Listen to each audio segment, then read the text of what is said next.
Hey,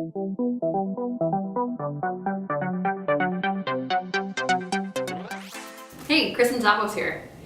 Most of my clients will ask me, do I need a second photographer? And typically my answer is, no, you don't.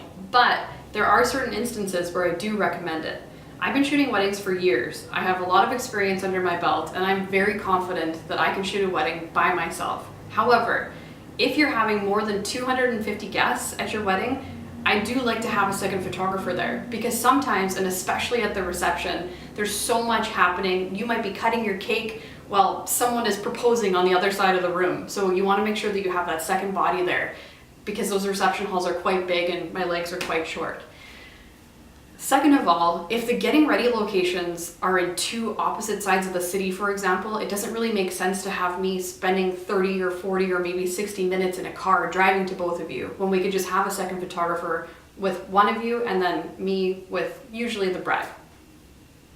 And then the other reason that I would recommend having a second photographer is if you're having lots of events crammed into a short timeline.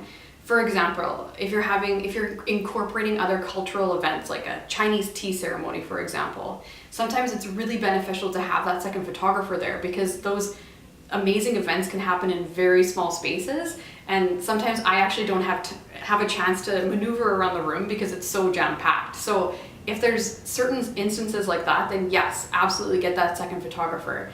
However, if you are hiring an experienced professional photographer and you're having a pretty typical day with a nicely laid out timeline, I think that one experienced shooter is definitely enough. I hope that helped, and if you have any questions, feel free to ask me.